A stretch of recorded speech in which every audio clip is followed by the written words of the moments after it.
Hey everybody, what's up, and welcome to my review of Destiny: The Taken King. Now, this expansion has been a long time coming, and it is finally here, and with it brings a whole slew of changes and tons of content on top of an actually decent story this time around. Let's dive into it.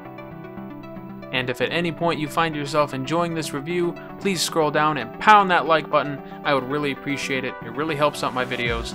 Thank you very much, guys. Now, like a lot of you, I was pretty gun-shy about picking this expansion up, because the first two expansions just were kind of big letdowns for me. The Dark Below the story sucked. The only redeeming feature of that in my eyes was the raid. And even then it was very singular. Fight, fight, fight, run, fight, fight. There were very little puzzle elements, and it was just kind of monotonous and very difficult. And then the House of Wolves improved upon the story slightly, but it was still just missing a lot, and it really didn't bring a ton to the table. And then I saw The Taken King, and I honestly didn't purchase it until a few hours before its launch. Like, that's how long I waited and did my research to make sure it was going to be, you know, up to my standards, up to that level of hype, per se. But even then, I kept my expectations tapered. I kept them lower so as to not potentially disappoint myself. But even if I had my expectations higher, those expectations would have been met, because the Destiny: The Taken King, its story, all the content that it offers, all of the changes and overhauls are excellent additions to the Destiny franchise, and I am actually excited to see what we have in store for the future, given hopefully this continual track record of stellar development. So that said, what is the story like? Well, without spoiling too much for you guys, I can say that it is a massive improvement over the last two expansions, over the base game. And there's this post on Reddit that explains this perfectly. And the post goes, within the first 30 minutes, The Taken King offers more in ways of story, character development, and everything, all of that, cutscene-wise, more than the entire base game of Destiny itself. And I fully agree with that slightly paraphrased statement. You guys remember Crota, right? The guy from the second raid that we got in the first expansion. Well, we killed him, if you remember, and his father Oryx shows up and decides to wreak havoc and exact his revenge on all of humanity and all of the Guardians for killing his son. So that is the premise of the story, and I really enjoy that premise because it kind of cements what our actions have reaped. You know, we reap what we sow. We killed his son, and now he is here. And to me, that is a very real, very awesome, powerful story setting, because that actually happened. I killed Crota many times, mind you, but I did kill him.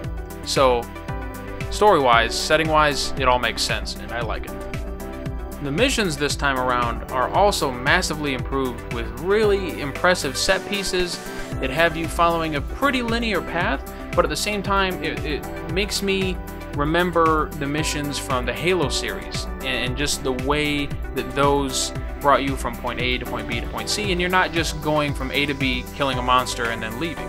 It's more in-depth than that. I remember a mission that I was doing where we were traveling down into the pits where we were to find Crota's gem, right? That gem that he was trapped in at one point in time. Well, we were to find a little piece of that left over, and all of a sudden, right when we thought the mission ended, things go tits up, and we're not fighting a bunch of dudes, we're actually running from them.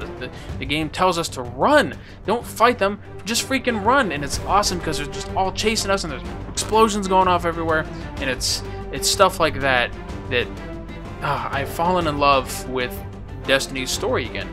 And another really cool element is during these new missions, you'll have the many opportunities to go up to certain objects and things and scan them. And your ghost, voiced by Nolan North, by the way, and he does an excellent job with the new dialogue, he will tell you about what you're scanning and give you a little backstory, and it just fleshes out everything you're doing. You actually care. All launches. Need to log while I'm letting it go. stargazing tour? Okay. How about an unsanctioned op using modified stealth tech to infiltrate a dreadnought above Saturn's rings so we can knock out its weapons, create a transmat zone, and send in the cavalry? How about test flight? It'll be waiting for you when you're ready. Me? Oh, I'm not flying that thing.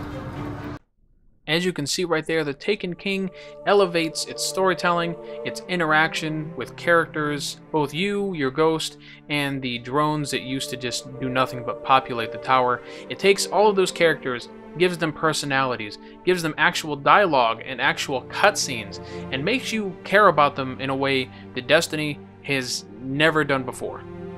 As you play missions, you learn more about these characters that dole out these missions to you. They're more than just vendors. They're more than just people that you turn in quests to gain experience. They bicker with each other. They have likes, they have dislikes, they have backstories. They even have lost loves. At least Cade 6 did anyway. It all combines to give you a world and setting that feels more believable and lived in, and is as fun as it is entertaining. Now, compared to the grand epic that is the Halo series, and it's not quite there, but then again, Halo has had almost 5 games now to really flesh everything out, where this is just a great start. It really is a great start, and I am enjoying it fully. And like I said, there are a lot of cutscenes as well. There's usually a cutscene in between a mission. Usually, like, there might be a couple of missions that you'll do where you won't get a cutscene, but you'll still get some really great voiceovers between multiple characters talking to each other, whether it's your ghost talking to Cade 6, talking back to your ghost, or other characters talking with you, or I love it. The interaction is there, and the world feels more alive because of it. And then you have the giant dreadnought ship, which is hovering around Saturn, and essentially is your new location. It's like a new planet in a way. It has a bunch of new missions, a couple of strike missions, and a new patrol zone. And this place is massive. It's like a giant hive ship. It's like being in the moon times 10. Oh, huge rooms, lots of secrets and secret doors and secret passageways. Like, we found this chest way off in the corner that you had like these invisible platforms you had to jump to get there, and you had a time limit. Oh, it was a blast. The Dreadnought ship also houses a new endgame activity where you will go to this shrine of sorts that's based on orcs, and you give them special tokens that will spawn enemies, and different tokens can spawn harder enemies, right? And it's like a wave defend system where you'll go against waves and you'll defend and you'll kill them, and in between waves you'll have a treasure chest that shoots out engrams of all different types. Super cool. There is a lot more to do this time around, and we haven't even seen the new raid yet. That's coming on Friday, and if it's anything like the Taken King has shown us to be so far, which is nothing but spectacular in my eyes, then I truly cannot wait. I am expecting great things out of this new raid. Aside from the new Court of Oryx and the new raid, we have new Crucible stuff. 8 new maps and 2 new modes. Now, during the preview event between the 8th and the 15th, I tried all of the maps and I tried all the modes, and I have videos that I have done in the past about both of those things, and the modes are great, and the maps play great. They look awesome, they play awesome. Some of the best design maps that I have seen in Destiny to date. There might be 1 or 2 maps that are stinkers, that just don't play well, or they're too close quarters with too many avenues of travel. But, you know, that's what happens. When you have 8 maps, you're bound to get 1 or 2 that suck, right? But at the same time, it's still 8 new maps. That's crazy. I mean, for the money combined with everything else, that's a really good deal. And you get the 2 new modes, Rift and Mayhem, which are actually a lot of fun and offer a lot of diverse gameplay. And with the new Legendary Mark system, you can do Crucible, you can do the story, you can do, the Nightfall, the Daily Heroics, and all that, and you're still gaining Legendary Marks. And these Legendary Marks, you have no limit to how many you can get every week. So if you want to just keep playing Crucible and keep getting marks to buy Legendary Engram packages, you can do that. That's the best thing about the Taken King. is there are no limits and it cuts down on grind considerably. Aside from a whole slew of new Crucible things to do, there are also the new strikes. And now there are 4 new strikes, and all of them have awesome mechanics that rival that of the old raids, like the Vault of Glass and Crota's End. And I'm talking some really cool mechanics, like how there's a boss fight that's nothing but pitch black darkness, and you have to have one person carry around an orb of light just to be able to see. It's just stuff like that. They also retooled 3 of the legacy strikes, and those 3 strikes that I'm talking about are the ones that sucked in the past. The Undying Mind, the first PlayStation exclusive one that we got way back in the day. All 3 of those have been retooled, remastered, changed up, and now there's taken enemies in them, and the bosses are different, the mechanics are different, and in my eyes, they're awesome. And they also allow you to get better loot this time too. The longer you play the Vanguard Strike playlist, the more experience you get, and the higher the chance for better loot. So you can just keep on playing and keep on getting potentially better loot. I haven't explored just how good of loot you can get, but I will, and I will report back on that. And here's hoping that they will also take the time to retool and remaster all of the old strikes as well, and then bring them in so that we can have a total of 10 to 12 awesome strikes to roll through, and not just 7. I mean, 7 is a good number, don't get me wrong, but I can't wait to see what they do with the rest of them, if they ever do, but here's hoping they do. Another great thing that Taken King brought us is a ton of new loot, new types of loot, new primary, secondary. There are exotic swords now, you guys, and they're heavy weapons, but they're swords, and they play just like the sword from Crota's End, or the other missions where you were with the Hive and you'd get their sword. It plays just like those, and it's super cool, and you can level them. They have unique abilities, and there's 3 different types. And just all this new loot, they're phasing out the old Year 1 legendaries so that you're not going to see a bunch of people rocking, their Fellwinter's Lies as much anymore. Like, they still can in certain Crucible modes, and that's fine, but you're going to see less of stuff like that. And finally, each class gets 1 new subclass that really changes up how everything plays.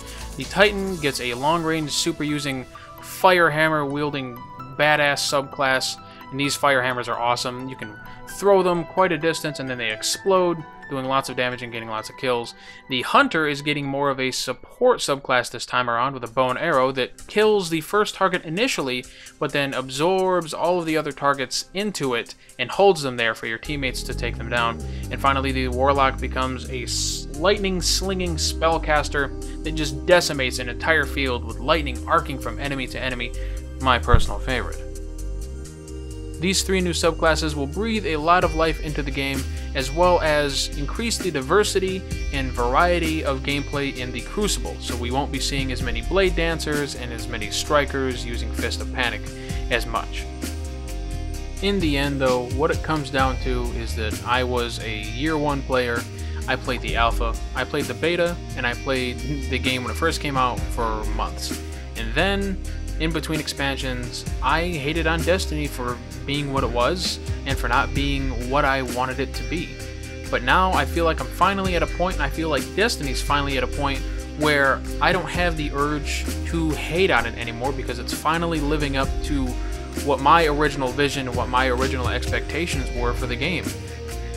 So for those of you who are out there on the fence, waiting to see if this is worth it or not, I can safely say that it's worth it, especially with the new raid. It would have been worth it without the new raid, but there's still a whole new raid coming out that we have yet to explore. Can't wait. If you enjoyed this review, please pound that like button. Again, I really appreciate it. If you would like to see more stuff like this, please subscribe for more. I'm gonna hop back in game, and I will catch you guys next time.